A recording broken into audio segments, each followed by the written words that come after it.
ഇടുക്കിയിൽ കോൺഗ്രസ് തെരഞ്ഞെടുപ്പ് പ്രചാരണ സമിതി അംഗം CPIM-ലേക്ക് മുൻ MLA ആയിരുന്ന സുലൈമാൻ റാവുത്തറാണ് കോൺഗ്രസ് ബന്ധം ഉപേക്ഷിക്കുന്നത്.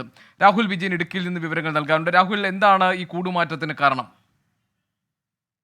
കോർപ്പറേഷൻ KPCC രൂപീകരിച്ച രമേശ് ചെന്നിത്തല ചെയർമാനായുള്ള 25-അംഗ തെരഞ്ഞെടുപ്പ് പ്രചരണ സമിതി അംഗത്വം രാജിവെച്ചാണ് സുലൈമാൻ റാവുത്തർ ഇടതുപക്ഷ ജനാധിപത്യ മുന്നണിക്കൊപ്പം ചേരുന്നത്. മാത്രമല്ല, ജോയ്സ് ജോർജിന് പൂർണ്ണ പിന്തുണയും പ്രഖ്യാപിച്ചിരിക്കുന്നത്.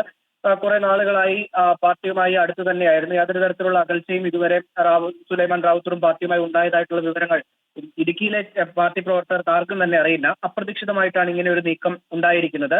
ഇന്ന് 12 മണിക്ക് CPIM ഇടുക്കി ജില്ലാ സെക്രട്ടറിക്കൊപ്പം ഇടുക്കി പ്രസ് ക്ലബിൽ എത്തിയായിരിക്കും മെമ്പർഷിപ്പ് സ്വീകരിക്കുക എന്നുള്ളതും അറിയിക്കുകയും ചെയ്തിട്ടുണ്ട്.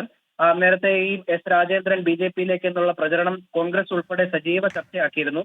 എന്നാൽ കോൺഗ്രസിൽ നിന്ന് തന്നെ ഒരാളെ CPIM-ലേക്ക് എത്തിച്ചിരിക്കുന്നത് CPIM-ന് നേട്ടമുണ്ടാക്കാൻ കഴിയുമെന്നാണ് ഇവർ അവകാശപ്പെടുകയും ചെയ്യുന്നത്.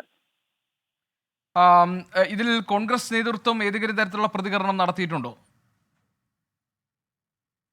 ഇതുവരെ യാതൊരു തരത്തിലുള്ള പ്രതികരണവും കോൺഗ്രസിന്റെ ഭാഗത്ത് നിന്ന് ഈ ഒരു കൂറുമാറ്റവുമായി ബന്ധപ്പെട്ട് ഉണ്ടായിട്ടില്ല. അപ്രതീക്ഷിതമായ ഒരു നീക്കമെന്ന് നിസ്സംശയം പറയാവുന്ന കാര്യമാണ്. കാരണം യാതൊരു തരത്തിലുള്ള സൂചനയും ഇത് സംബന്ധിച്ച് ആർക്കും തന്നെ ഉണ്ടായിരുന്നില്ല എന്നുള്ളത് വളരെ പ്രധാനപ്പെട്ട കാര്യമാണ്.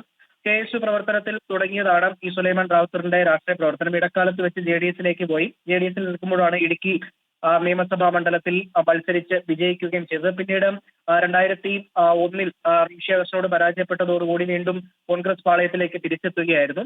എന്തായാലും നിലവിൽ ഇത് സംബന്ധിച്ച ഈ കൂറുമാറ്റവുമായി ബന്ധപ്പെട്ട് യാതൊരു തരത്തിലുള്ള പ്രതികരണവും കോൺഗ്രസിന്റെ നേതൃത്വത്തിൽ നിന്ന് ഉണ്ടായിട്ടില്ല. ശരി, കോൺഗ്രസിന്റെ തെരഞ്ഞെടുപ്പ് പ്രചാരണ സമിതി അംഗം കൂടിയാണ് മുൻ MLA സുലൈമാൻ റാവുത്തർ. ഇപ്പോൾ ഇടത് മുന്നണിയിലേക്ക് കൂറുമാറിയിരിക്കുന്നു. കാരണങ്ങൾ എന്താണ് എന്നുള്ളത് വ്യക്തമല്ല, അത് അവ്യക്തമാണ് എന്നാണ് രാഹുൽ വിജയൻ പറയുന്നത്. ഏതായാലും അപ്രതീക്ഷിതമായ നാടകീയമായ ഒരു കൂറുമാറ്റമാണ് ഈ സംഭവിച്ചിരിക്കുന്നത്. അതിന്റെ വിശദാംശങ്ങളാണ് രാഹുൽ വിജയൻ നൽകിയത് ഇടുക്കിയിൽ നിന്ന്.